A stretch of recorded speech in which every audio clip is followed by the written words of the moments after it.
pada intinya di sini untuk CPNS kami akan buka, tetapi memang sifatnya sangat selektif Bapak Ibu sekalian. Jadi Bapak Ibu sekalian nanti bisa mengacu kepada surat yang sudah kami keluarkan.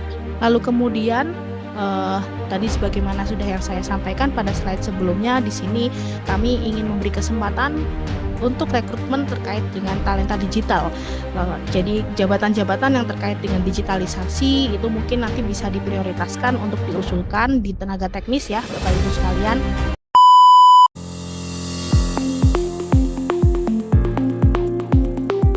Baik, terima kasih atas waktu dan kesempatannya. Ya, selamat siang Bapak Ibu sekalian. Sesuai dengan tema yang akan kami bahas pada siang hari ini, izinkan perkenalkan saya dengan Tanaya Pinastika selaku analis kebijakan. Pada siang hari ini kita akan membahas terkait dengan rencana pengadaan aparatur sipil negara tahun 2023.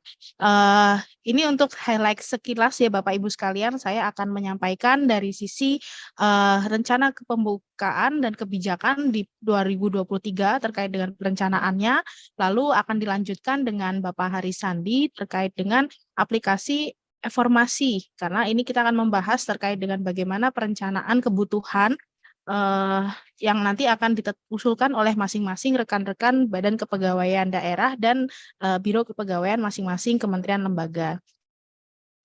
Sedikit reminder Bapak Ibu sekalian, pokok-pokok substansi yang nanti akan saya highlight sekilas ini terkait dengan kebijakan kebutuhan ASN tahun 2023 seperti apa, lalu arah secara nasional yang akan kami buka, lalu kemudian nanti akan ada ketentuan-ketentuan pengusulan untuk instansi pusat dan instansi daerah, dan yang paling terakhir ini tidak kalah pentingnya karena ini usernya nanti terkait dengan kepegawaian ya, dokumen usulan yang harus dilengkapi oleh Bapak Ibu sekalian. Sebagaimana mandat dari Undang-Undang Aparatur Sipil Negara, jadi kita berbicara bahwa untuk penyusunan kebutuhan, ini baik PNS maupun P3K memang disusun dalam jangka waktu 5 tahun, per 5 tahun Bapak Ibu, berdasarkan rencana strategis instansi pemerintah. Dan tak lupa di sini memang penyusunan itu juga sudah menjadi mandat dalam PP 11 ya 2017 bahwa perencanaan kebutuhan ini dilaksanakan menggunakan aplikasi yang bersifat elektronik. Ini nanti akan menjadi tindak lanjut bagi kami sebagaimana yang telah kami keluarkan dalam surat Menteri Pan-RB nomor 521 bahwa semua usulan nanti akan diusulkan melalui aplikasi e-formasi. Ini yang sepertinya sedikit menjadi trending topik ya, mungkin di rekan-rekan Bapak Ibu sekalian di bagian kepegawaian di daerah maupun di kementerian, karena sekarang memang sedang kami buka proses pengusulan kebutuhannya sampai dengan tanggal 30 April 2023. Ada beberapa hal yang perlu Bapak Ibu ketahui. Di sini ya kami ingin highlight selanjutnya. Jadi pada intinya dalam slide langkah penyusunan rencana SDM ini, Bapak Ibu sekalian silakan melaksanakan pemetaan dengan berbasis kepada bagaimana itu uraian jabatannya, lalu kebutuhannya, kebutuhan real itu, dan tak lupa di sini pada langkah ketiga dan keempat silakan untuk memaksimalkan sebisa mungkin proses redistribusi atau pengisian manajemen ASN selain pengangkatan pertama. Jadi kita lihat dulu supaya tidak ada penumpukan di tempat Bapak Ibu sekalian. Jadi kalau sekiranya ada kebutuhan dalam jabatan, itu benar-benar berdasarkan real sesuai dengan kebutuhan yang ada di lapangan seperti apa. Tetapi dalam hal ini tentunya sudah mempertimbangkan proses redistribusi dulu Bapak Ibu sekalian. Ini yang kunci yang ingin saya tekankan dalam konteks pengusulan kebutuhan aparatur sipil negara, baik itu PNS maupun P3K.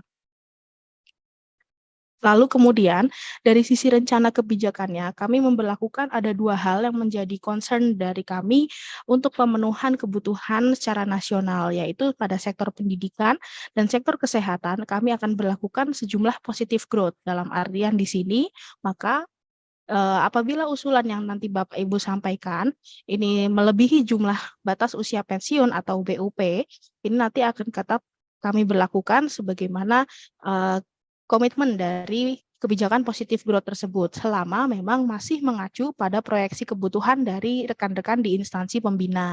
Untuk di sektor kesehatan tentunya kami mengacu kepada data yang disediakan oleh Kementerian Kesehatan, sementara di sektor pendidikan ini juga mengacu kepada data yang disampaikan oleh Kemendikbudristek dan Kemenak.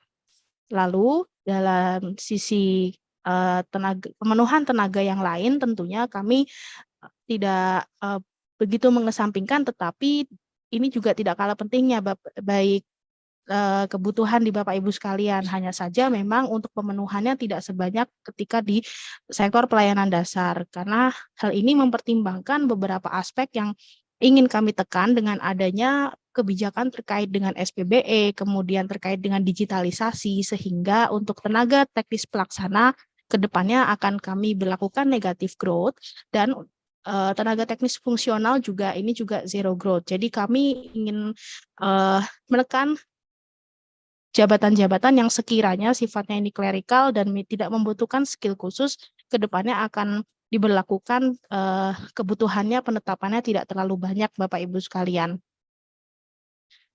Dari sisi arah kebijakan, di sini kami menyampaikan sebagaimana yang tadi sudah saya sampaikan pada slide sebelumnya, pada intinya di sini untuk CPNS kami akan buka, tetapi memang sifatnya sangat selektif, Bapak Ibu sekalian. Jadi Bapak Ibu sekalian nanti bisa mengacu kepada surat yang sudah kami keluarkan. Lalu kemudian tadi sebagaimana sudah yang saya sampaikan pada slide sebelumnya, di sini kami ingin memberi kesempatan untuk rekrutmen terkait dengan talenta digital. Jadi jabatan-jabatan yang terkait dengan digitalisasi itu mungkin nanti bisa diprioritaskan untuk diusulkan di tenaga teknis ya Bapak Ibu sekalian. Lalu kemudian untuk fokus pelayanan dasar ini juga masih menjadi concern kami yang utama. Lalu bagaimana dari sisi mekanismenya? Nah, ini mekanisme yang Bapak Ibu sekalian mungkin dapat perhatikan ya, karena ini terkait dengan dasar hukum, bagaimana nomenklaturnya, lalu kemudian aspek-aspek apa yang diperlukan menjadi acuan begitu.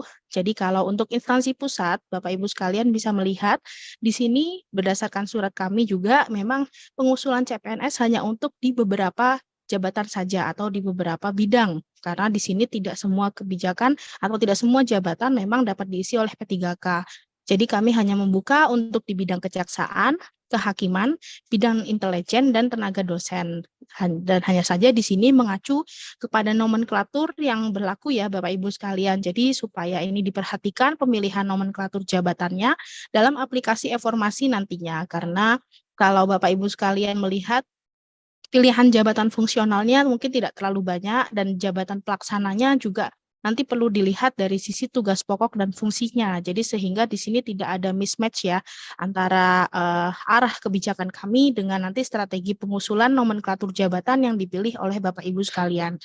Selain CPNS juga Bapak Ibu bisa mengusulkan P3K, karena di sini kami masih memberlakukan adanya pembukaan P3K di tahun 2023, yang mana Bapak Ibu sekalian bisa mengacu kepada Kemenpan RB, ini nomor 158, terkait dengan jenis jabatan yang dapat diisi P3K, lalu kemudian berpedoman pada nomenklatur masing-masing Kemenpan jabatan fungsionalnya. Lalu kemarin juga ada pertanyaan nih Bapak Ibu sekalian, terkait dengan syarat kualifikasi pendidikan akan seperti apa. Nah ini jangan khawatir karena Bapak Ibu sekalian dalam akun organisasi yang lalu memang tidak tersedia kolom untuk updating Anjab. Bapak Ibu sekalian cukup memilih kualifikasi pendidikan yang sudah disediakan dengan hasil rekomendasi dari instansi pembina. Jadi tentunya ini sudah mendapatkan approval ya dari instansi pembina karena memang ini terkait dengan mandatnya. Terkait instansi pembina, tugasnya salah satunya adalah menyediakan untuk kualifikasi pendidikan yang berkaitan dengan syarat jabatan. Untuk instansi daerah, ini Bapak Ibu sekalian tetap kita buka, jangan khawatir. Kita buka untuk pengusulan P3K dengan prioritasnya untuk pemenuhan di daerah-daerah yang sekiranya tahun lalu belum mendapatkan formasi. Jadi seperti daerah yang tertinggal atau terpencil, itu nanti akan kami berikan keutamaan untuk penetapan formasinya. Lalu di sini juga sama, untuk data-data nomenklaturnya Bapak Ibu sekalian bisa merefer kepada Permenpan terkait dengan masing-masing nomenklatur jabatan dan juga syarat kualifikasi yang sama sesuai dengan rekomendasi dari instansi pembina. Yang tak kalah pentingnya di sini terkait dengan dokumen usulan ada 4 poin. Jadi kalau dalam hal ini saya pikir ini sudah menjadi ranah sehari-hari ya rekan, baik untuk rekan-rekan yang di BKD maupun rekan-rekan yang ada di Biro Kepegawaian. Tetapi di sini eh, tidak ada salahnya kalau saya menambahkan reminder sedikit Bapak Ibu sekalian supaya memperhatikan 4 hal ini sebelum tanggal 30 April. Yang pertama, tautan peta jabatan. Ini tautan yang dapat ditetapkan, yang kami gunakan ini nantinya yang kami acu adalah tautan yang paling terakhir ditetapkan oleh PPK sebelum tanggal 30 April. Jadi memang ada constraint ya untuk penyesuaian-penyesuaian, jadi sehingga kami memberikan keleluasaan atau kemudahan di mana Bapak Ibu sekalian dapat menggunakan peta jabatan yang paling terakhir yang sudah ditandatangani oleh PPK. Lalu kemudian dari sisi surat usulan, nah ini juga harus ditandatangani oleh PPK supaya kami menghindari adanya dualisme data antara data yang mungkin di rekan-rekan OPD teknis maupun rekan-rekan yang nanti biasanya ini terjadi di daerah Bapak Ibu sekalian, adanya dualisme data antara biasanya BKD atau mungkin dengan rekan-rekan yang ada di OPD teknis. Jadi di sini diselesaikan dulu, dikonsolidasikan dulu jumlah usulannya mau berapa, jumlah kesanggupan pembayaran gajinya itu juga menjadi komitmen, sehingga yang harus tanda tangan di sini harus PPK ya Bapak Ibu sekalian. Lalu yang terakhir dan tak kalah pentingnya adalah SPTJM. Jadi di sini untuk kesanggupan pembayaran gaji, tunjangan ini juga menjadi bagian dari komitmen yang kami tekankan. Jadi supaya nantinya ketika formasi ditetapkan dan seleksi telah selesai dilaksanakan, Bapak Ibu sekalian benar-benar mengangkat. Tidak ada permasalahan terkait dengan pengangkatan ketika pasca seleksi berlangsung. Ini yang ingin kami tekankan terkait dengan beberapa hal yang perlu dilengkapi. Mungkin untuk mempersingkat waktu terkait dengan kebijakan, saya cukupkan untuk sekian. Waktu dan tempat kami kembalikan lagi kepada moderator Mbak Isti. Terima kasih. Wabillahi taufiq walhidayah. Wassalamualaikum warahmatullahi wabarakatuh.